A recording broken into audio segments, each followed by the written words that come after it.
తిరుమల తిరుపతి దేవస్థానంలో తయారు చేసిన లడ్డులో జంతువుల యొక్క కొవ్వు నుండి తీసిన నూనె వాడుతున్నారని చెప్పి చంద్రబాబు గారు అన్నారు. దీనిపైన రాష్ట్రం, దేశం మొత్తం అట్టుడుగుతుంది. ఎంతో పవిత్రంగా భావించే ప్రతి భారతీయుడే కాదు ప్రపంచంలో కూడా ఇతర దేశాల నుంచి కూడా ఎంతో మంది భక్తులు తిరుమలకు వచ్చి మొక్కులు తీర్చుకొని కొంచెమైన తిరుమల లడ్డు నోట్లో పెట్టుకోవాలన్న కోరిక. అలాంటి లడ్డులో ఇంత దారుణం జరుగుతుందా?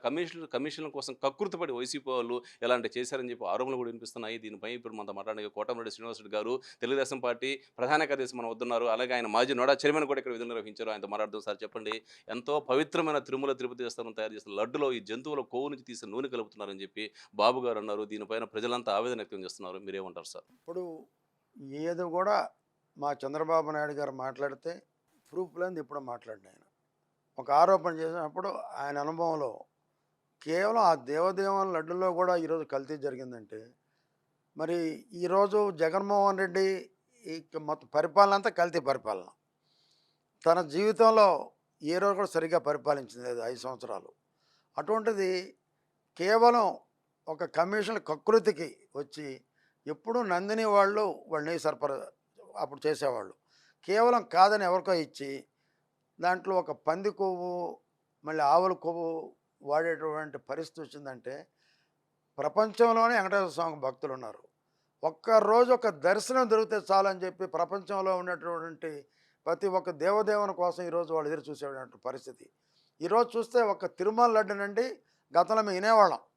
ఇక్కడి నుంచి తిరుపతి నుంచి లడ్లు తీసుకొని అప్పట్లో రాజకీయ నాయకులు ఢిల్లీలో కాంగ్రెస్ పార్టీ ఉన్న నాయకులు మంత్రులకు ఇచ్చేవాళ్ళు. ఒక లడ్డు అంటే వాళ్ళు కళ్ళెత్తుకునే ఏదో కొన్ని కోట్లు వచ్చినటువంటి ఒక ఆనందం ఉండేది ఆనాడు. ఈనాడు ఆ లడ్డుకి గతంలో తప్పకుండా నాణ్యత తగ్గింది మాత్రం వాస్తవం. ఎందుకంటే నాకు తిరుపతి లడ్డు అంటే చాలా ఇష్టం. అటువంటి తిరుపతి లడ్డు నేను తెప్పించుకుంటా. కానీ ఒకప్పుడు ఉన్నటువంటి టేస్ట్ కానీ ఆ నాణ్యత కానీ ఎక్కడా లేదు. ఆ బాదం పప్పులు ఉండటం కానీ ఆ జీడిపప్పులు ఉండటం కానీ ఎక్కడా లేదు. కానీ కేవలం కల్తీ నూనెతో ఈరోజు వాళ్ళు సర్వనాశనం చేశారంటే కేవలం మన 11 సీట్లతో పరిమితం అయ్యాయంటే కేవలం అతని అభ్యర్థులందరూ ఈరోజు ఆ పార్టీ నామరూపాలు లేకుండా పోయిందంటే కారణం ఆ వెంకటేశ్వర స్వామి శాపమే. వాళ్ళ నాయన ఆ రోజు అన్నాడు, వెంకటేశ్వర స్వామికి 7 కొండలు ఎందుకు దండకాయ 2 కొండలే అన్నాడు. ఆయన ఏమైపోయాడో తెలుసు.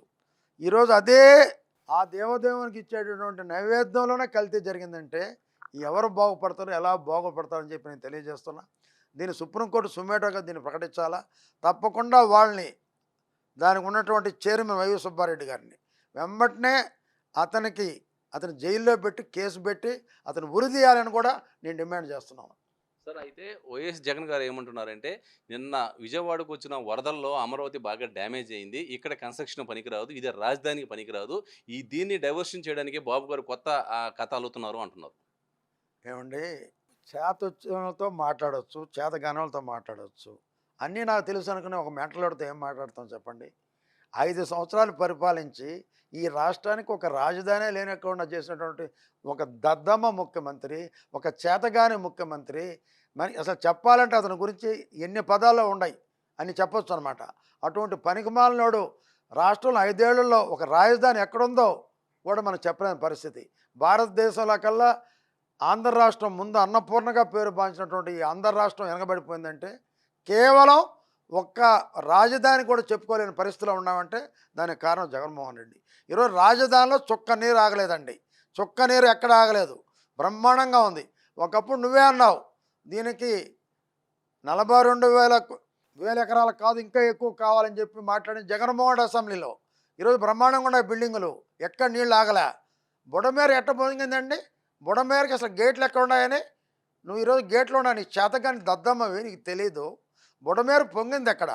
మీ నాయకులు మట్టంతా అమ్ముకొని ఇసుకంతా అమ్ముకొని ఈరోజు ఆ బుడమేరుని అసలు లేకుండా చేసి అసలు దానికి అసలు కాలువ నామరూపాలు అసలు కరకట్ట లేకుండా చేసినటువంటి మొత్తం ఘనత నీ పార్టీది, నీ పార్టీ మంత్రులది, ఎమ్మెల్యేలది. అసలు ఈరోజు విజయవాడకి వరదలకు కారణమే జగన్మోహన్ రెడ్డి. అది కప్పుపుచ్చుకునే దానికి చంద్రబాబు మీద అబద్ధాలు చెప్పడం ఆయనకు అలవాటైపోయింది.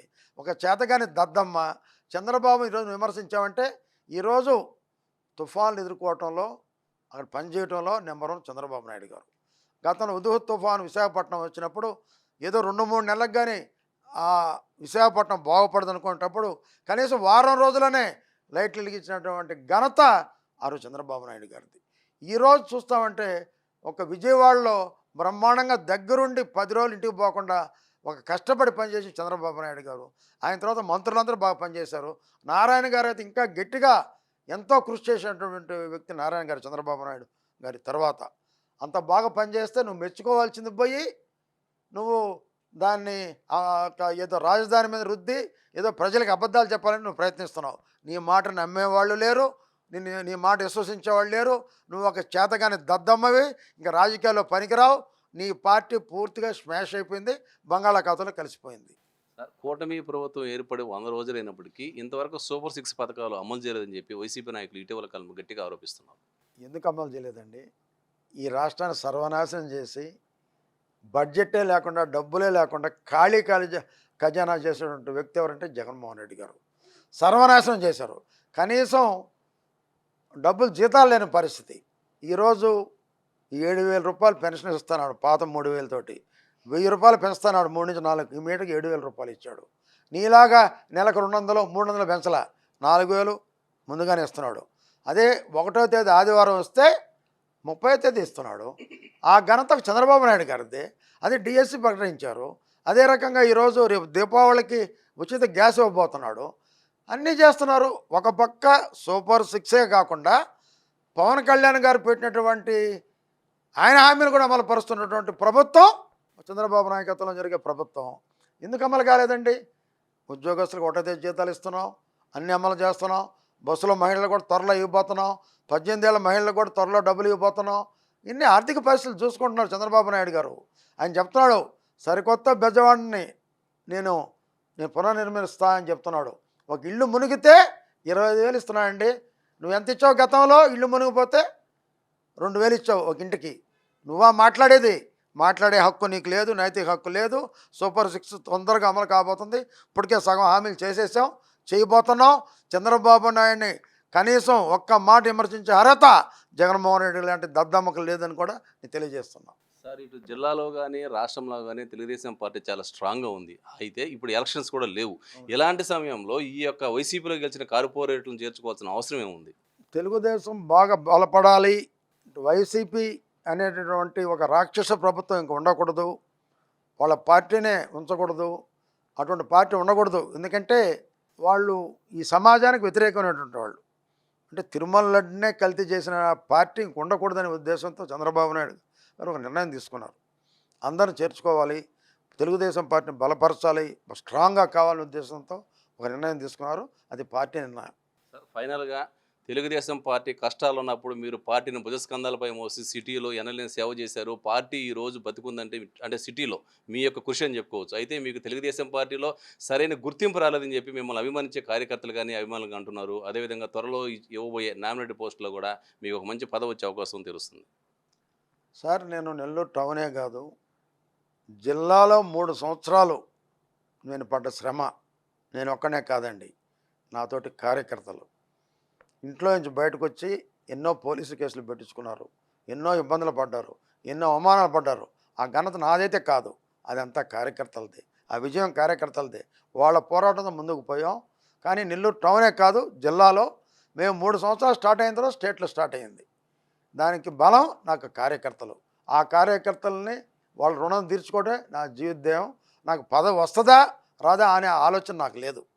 అది పార్టీ డెసిషను, అది పార్టీ మీద వదిలేసాం. వస్తే తీసుకుంటాను, లేకుంటే నా పార్టీ కార్యకర్తను ఎలా కాపాడుకోవాలి, నా కార్యకర్తను ఎలా రక్షించుకోవాలి అనే ఆలోచనలో నేనున్నాను. తప్పకుండా నా కార్యకర్తను రక్షించుకుంటాను. నా కార్యకర్తల కోసం నిరంతరం నేను బతికున్నంత వరకు నా కార్యకర్తల సేవలోనే నేను ఉంటాను. గతంలో మొన్నటి వరకు సిటీ ఎమ్మెల్యేగా పనిచేసిన అనిల్ కుమార్ యాదవ్కి మీకు ఎప్పుడు చూసిన మాటల యుద్ధం కొనసాగింది. అయితే వైసీపీలో నేను ఎంతో కీలకమైన వ్యక్తి అని చెప్పుకున్న అనిల్ కుమార్ యాదవ్కి జగన్మోహన్ రెడ్డి టౌన్ కానీ ఇన్ఛార్జ్ కానీ కనీసం ఇన్ఛార్జ్ బాధ్యతలు కూడా ఇవ్వలేదు. దీనిపైన ఏమంటారు? ఎవరు తీసుకున్న గోతులో వాళ్ళు పడక తప్పదు. అనిల్ కుమార్ యాదవ్ చాలా ఓవర్గా పోయాడు. నారాయణ గారిని తిట్టడం కానీ, మమ్మల్ని తిట్టడం కానీ, ఒరే అనుకోవటం కానీ. ఒకప్పుడు చూస్తే అండి, నేను చెప్పేది అసెంబ్లీలో ఒక దేవాలయంగా భావిస్తాం మనం అసెంబ్లీని ఏనాడైనా కూడా. అటువంటి దేవాలయంలో నువ్వు ప్యాంటు జిప్పిప్పి చూపించావంటే, ప్యాంటు జిప్పిప్పి చూపించి నీకు ఒక్కరు కాదు అందరికీ ఉంటుంది. నువ్వు ఒక్కడే స్పెషల్ ఏం కాదు. దేవాలయంలో ప్యాంటు జిప్పిపిచ్చే పరిస్థితికి వచ్చామంటే ఆ దేవాలయం నేను ఈరోజు సర్వనాశనం చేసింది. ఇన్ఛార్జ్ కూడా ఇవ్వకుండా చేసిందంటే దాదాపు 2 జిల్లాల అవతల ధరివేసి నువ్వు పోటీకి పంపించిందంటే ఒక దేవుడు చేసిన పని అని చెప్పి నేను మనవి చేస్తూ ఉన్నా. అదే రకంగా ఈరోజు ఇంత ఘోరంగా ఓడిపోవడానికి వైసీపీ ప్రధాన కారణం ఒక బండ బూతులు తిట్టేటటువంటి పార్టీ వైసీపీ పార్టీ. అసెంబ్లీలో వాడు నానిగాడు, ఏ నానిగాడు వాడు కొడాలి నానిగాడు, వాడైతే చంద్రబాబుని అసహ్యంగా మాట్లాడాడు. చివరికి ఒక ఎన్టీ రామారావు బిడ్డ, ఎన్టీ రామారావు కూతురు పాపం భువనేశ్వరమ్మ గారి గురించి కూడా కామెంట్స్ చేస్తే ఒక ముఖ్యమంత్రిగా ఈ పనికి మాలినోడు వాళ్ళు తిట్టాల్సింది పోయి చంద్రబాబుని తిడితే నవ్వుకుంటున్నాడు. ఒక బూతులు తిట్టేటటువంటి పార్టీగా ఈరోజు ప్రజల్లో మిగిలిపోయింది. ఈ రాష్ట్రంలో అసెంబ్లీ విలువ తీశారు, ఒకరు జిప్పు విప్పారు, ఒకరు నోరు వదిలారు, అసహ్యంగా సర్వనాశనం చేశారు. ప్రజలు లాస్ట్లో వాళ్ళని పాత సినిమాలో రావు గోపాలరావు అని, పాత సినిమాలో ఆ రోజు నాగభూషణం దొరుకునే వాళ్ళు ప్రజలు అట్ట ఈరోజు జగన్మోహన్ రెడ్డిని కూడా మొత్తం ప్రజలు అలా తరిమి కొట్టడం జరిగిందని కూడా తెలియజేస్తా ఉన్నా. విజయదశమి అయిపోయిన తర్వాత మిమ్మల్ని కోటమిరెడ్డి శ్రీనివాసరెడ్డి అనే వ్యక్తిని నోడా చైర్మన్గా చూడవచ్చా? నాకైతే ఏం తెలియదండి, నాకైతే ఏం తెలియదు దాని గురించి. మీ పేరు దాదాపు ఖాయం అయిపోయింది. విజయదశమి రోజు మీ పేరు ప్రకటిస్తారని చెప్పి మాకు సమాచారం. తెలియదు సార్, నాకు అసలు దాని గురించి ఏం తెలియదు. అదేదో బాలకృష్ణ గారు చూస్తున్నారు, అంతవరకే తెలుసు, నాకైతే తెలియదు. Thank you sir. ఇది పరిస్థితి. తిరుమల తిరుపతి దేవస్థానంలో లడ్డులో కలిపే నెయ్యి దాని కల్తీ జరుగుతుందని చెప్పి కోటమిరెడ్డి శ్రీనివాసరెడ్డి ఖచ్చితంగా చెప్పారు. చంద్రబాబు గారు ఏదైనా చెప్పారంటే 100% ఆధారాలు ఉంటాయని చెప్తారని చెప్పి ఒట్టి మాటలు చెప్పాలంటున్నారు. ఖచ్చితంగా అందులో ఏదైతే బాబు గారు చెప్పారో ఈ యొక్క జంతువుల కొవ్వు నుంచి తీసిన నెయ్యి వాడుతున్నారో అది ముమ్మాటికి నిజం ఉన్నారు. జగన్మోహన్ రెడ్డి పార్టీ పతనం కావడానికి కారణం కూడా వెంకటేశ్వర స్వామి అని, గతంలో వాళ్ళ తండ్రి గారు కూడా అదే తప్పు చేశారని, ఇప్పుడు అతను కూడా ఆ తప్పు చేసి 11 సీట్లకు పరిమితమై అత్యంత దారుణంగా ఓడిపోయారని చెప్తున్నారు. అదేవిధంగా దేవాలయం లాంటి, శివాలయం లాంటి అసెంబ్లీలో అనిల్ కుమార్ యాదవ్ చేసిన చిలిపి చేష్టలు, అసభ్యకర చేష్టాల వల్ల ఈ రోజు అతనికి కనీసం ఇన్ఛార్జి పదవి కూడా దక్కకుండా ఎక్కడికో 2 జిల్లాలు దాటి వెళ్ళిపోయాడని చెప్పి కోటమిరెడ్డి శ్రీనివాసరెడ్డి చెప్పడం జరిగింది. కెమెరామెన్ సునీల్తో శ్రీనివాసరెడ్డి, నెల్లూరులోని కోటమిరెడ్డి శ్రీనివాసరెడ్డి నివాసం నుంచి.